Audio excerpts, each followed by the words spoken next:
Anime flexes are no doubt some of the most satisfying moments that you will ever come across in life. It's a better feeling than seeing a comma in your bank account. It's a better feeling than laying down after a long day and your pillow is perfectly cold. It's a better feeling than finding out the person you have a crush on also has a crush on you. I would even go so far as to say it's a better feeling than waking up as a kid on Christmas morning. You wanna know why? Because the comma in your bank account can go away. The cold pillow eventually becomes warm. The person you have a crush on eventually loses feelings for you. And waking up on Christmas morning eventually loses its magic as you grow older. The anime flexes, those never get old. They are constant, never changing, always providing you with the most simple joy. They can have anyone at any age getting hyped and standing out of their chair with a goofy grin on their face, squealing like a little girl, all because Rock Lee proceeded to do like 8 somersaults, take off all his weights, drop them, and a cloud of dust and debris flies all over the arena, where he then proceeds to give Gaara the hands. Probably the most iconic flex in all of anime, because I feel like I can't go a day without scrolling through TikTok without seeing an edit made out of this flex. But still, I have plenty more where that came from. After all, flexes in anime are about as common as chlamydia in an ASU fraternity. So, without further ado, let's get into the first flex of this video. Now, for the first flex, we are starting off hot. It may not be bringing a shovel to a 1v1 to then bury the body kind of flex, or 1v5 the Kage and then ask them if they would prefer his wood clones to use Susanoo or not, or even destroying a planet with a sneeze kind of flex. What all those flexes have in common is it's just OP characters being OP. But for the first flex, it's all about establishing dominance. Now, for a little backstory. In the world of Haikyuu, there has not been a character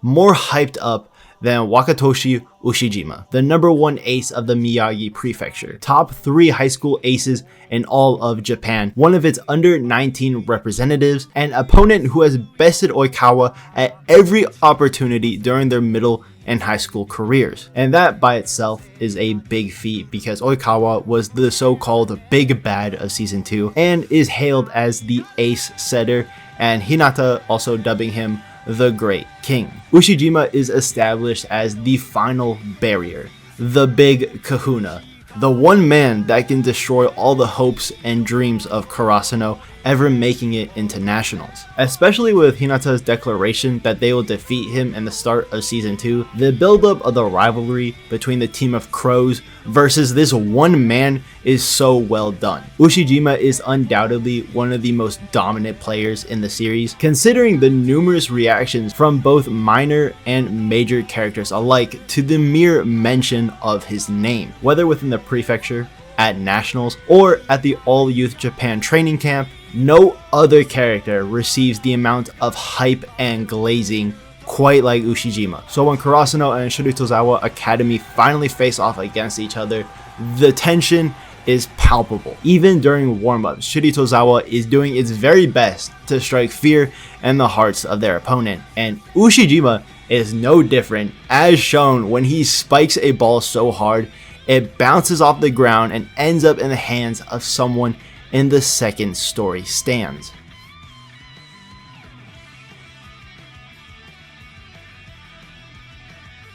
And when it's Karasuno's turn to warm up, Hinata and Kageyama send a message that says, "Don't fuck with us because we're about to give you these hands free of charge," as they spike the ball straight downwards. You know what these two were thinking as they were descending from their jumps? This look on their faces says it all. It says, "I am the king of this court." And everyone in the stands, along with Shiratorizawa players, lose their shit as they just pulled off the impossible. So yes, that is the flex of dominance, when overwhelming talent matches up against sheer strength of will.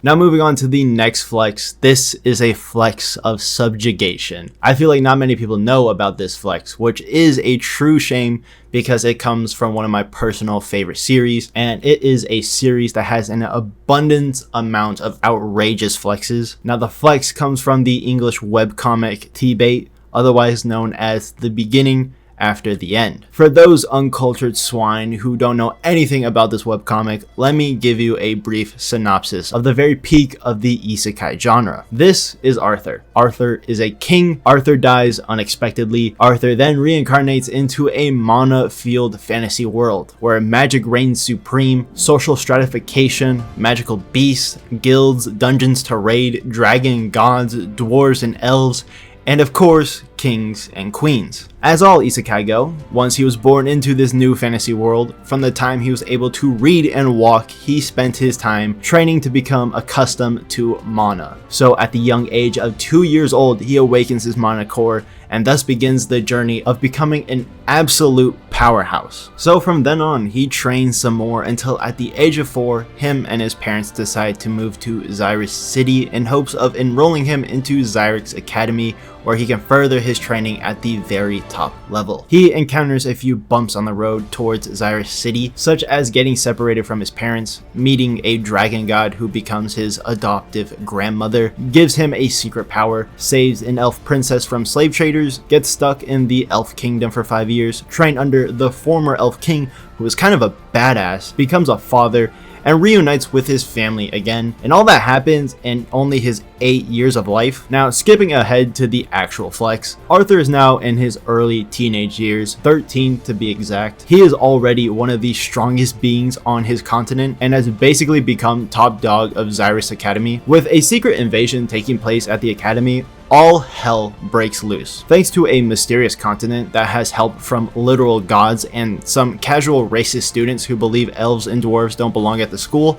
it's an all-out race war. Students who were friends are now killing each other. Teachers who were supposed to lead the next generation of mages are now killing their students and any hopes and dreams they may have had. Students who trusted and looked up to their instructor are now killing them without a single glance. This one-night rebellion gave us only a small glimpse into the horrors that war can bring, as we see pools of blood and bodies laying across the courtyard and students being impaled, leaving giant holes in their bodies, Porcus the Ace style. The one doing most of the damage is a student named Lucas Wicks. He's somewhat of a rival for Arthur, at least Lucas thinks so, since in every single one of their encounters, Arthur is always holding back, but they have known each other since they were both young adventurers. Lucas has always had an inferiority complex when it comes to Arthur. Lucas was always striving to prove himself to be the strongest, but that's literally impossible so long as Arthur lives and breathes. So when the opportunity presented itself to where he could fight Arthur without either of them holding back,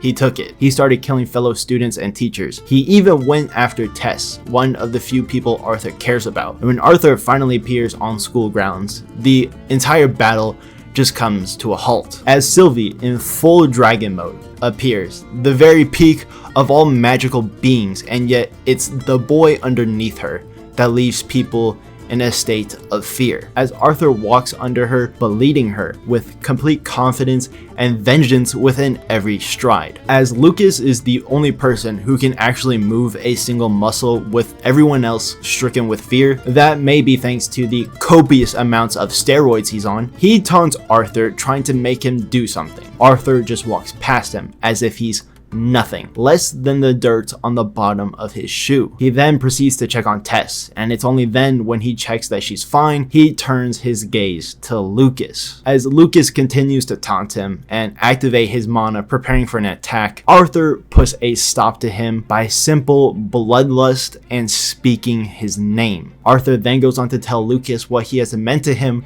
this entire time. Quote, "I thought of you as nothing more than a wasp I deemed unnecessary to kill. But if that wasp chose to rear its stinger, even the holiest of saints would swat it down." With nothing but fear left coursing through his body, Lucas makes a last-ditch effort to attack Arthur to get him away. But Arthur, being the absolute Chad he is, simply swats his attacks away and takes both of his arms with it. And with Lucas on the ground, crying and pleading for his life, as I'm sure many of the other students and teachers were doing as he killed them, Arthur stares at him in his second stage beast will form with no mercy in his eyes, and then says the word downforce, takes one of his legs, He then does it again to his second leg, and by some miracle, Lucas is still alive and pleading for his life, saying he's sorry, and then Arthur raises his leg once again, right above Lucas's groin, and says, "May your suffering last into the next life."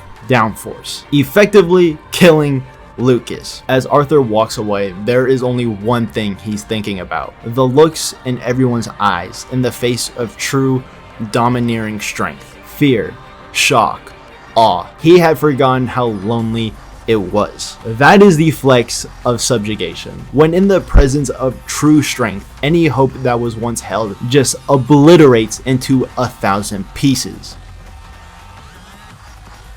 Now, most anime flexes are, like I said before, OP characters just being OP. So for our third flex of the video, I thought we should use a good old reliable. And it comes from one of my personal favorite flexes because it's actually an outrageous thing what this man has done when you really think about it on a deeper level. The flex comes from one of the big three, home to probably the best cast of characters with some of the best flexes in all of fiction. That's right, you guessed it, Bleach. I mean, it's no real surprise when you think about it. Aizen, Yhwach, Ichibe, Kisuke, Yamamoto, Ichigo, the list just goes on. But when you are talking about flexes, specifically Bleach flexes, you can't help but think about Kenpachi Zaraki, one of the 5 special war powers. And do you know why he's on that list? Just pure, unadulterated, raw strength. Zaraki versus Gremmy really is just a ridiculous fight, with Gremmy's power of warping his imagination into reality and Zaraki just being the world's biggest Chad. This is a battle to see who is the strongest. I mean, the fight starts off with Gremmy releasing an entire fucking army on Kenpachi, only for him to eat those. Gremmy summons God's foot to crush Zaraki, only for Zaraki to eat that. Gremmy then summons a big ass meteor that will literally wipe out every single person in the Serete, and Kenpachi gets a little too excited and just cuts the damn thing in half. A meteor that can kill everyone, and Kenpachi defeated it by cutting it in half. Gremmy sends Kenpachi into the literal cold black vacuum abyss that is outer space, where again he should rightfully die as it is outer space.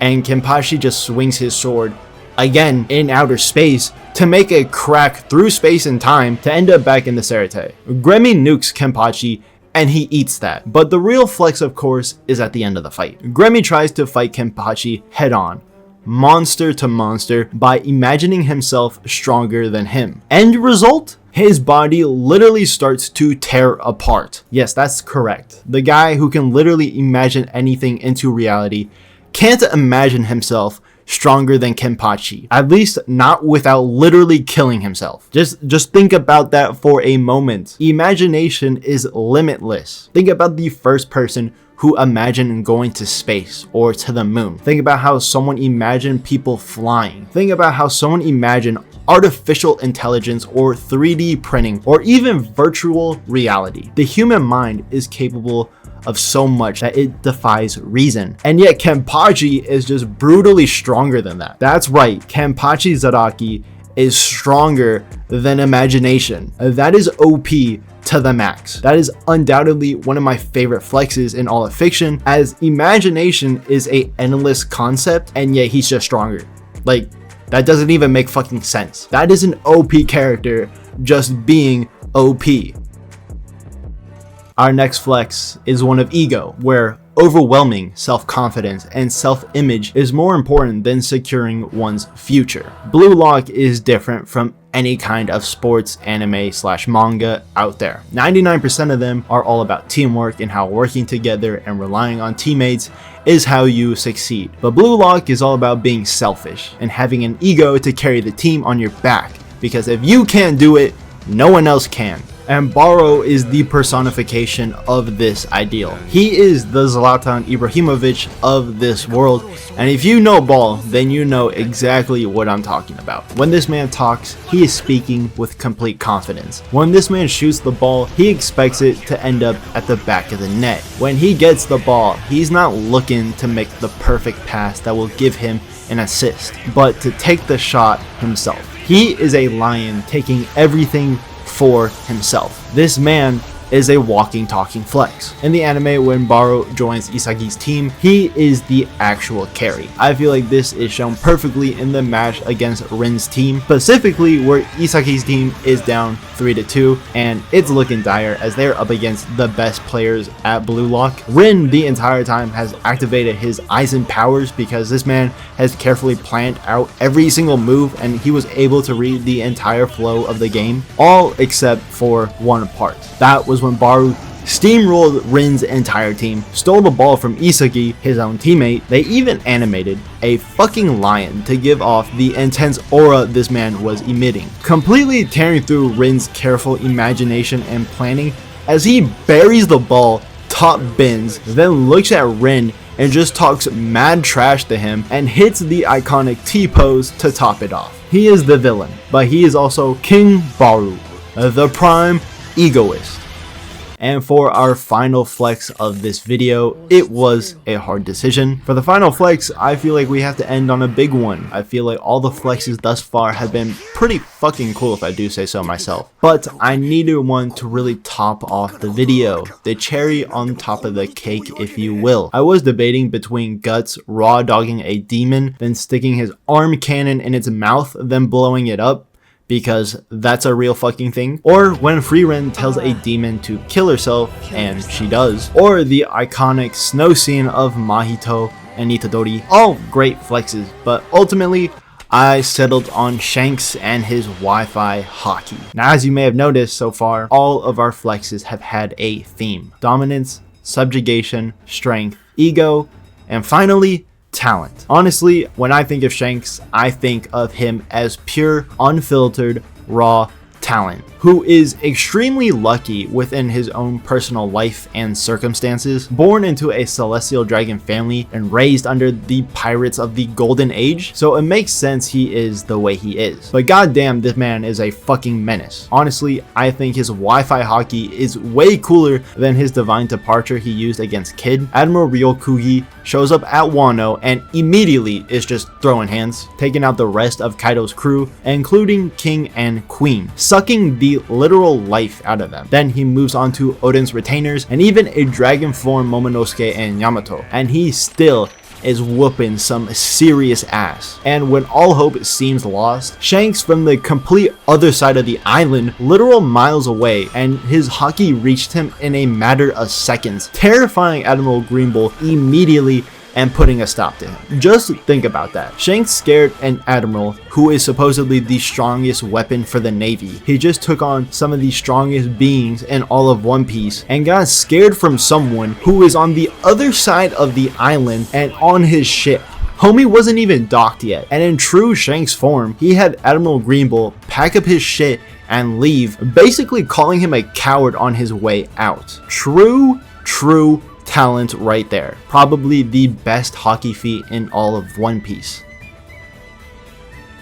But that is it. That is the final flex of this video, as they were all stupidly outrageous. Honestly, some pretty good flexes all around. It was actually very hard to come up with a list of just 5 to talk about because there are just so many good ones, and the list only continues to grow. I could have made this video about just a bunch of JJK and Bleach flexes if I wanted to, but anyways, that is it. Let me know your favorite flexes in all of fiction. It doesn't even have to be anime or manga related, just moments that made you think, holy shit, that was goated. And with that out the way, I will see you guys next time. If you liked the video, please be sure to hit the like button, and if you find yourself coming around here often, be sure to hit the subscribe button. I love each and every single one of you, and peace.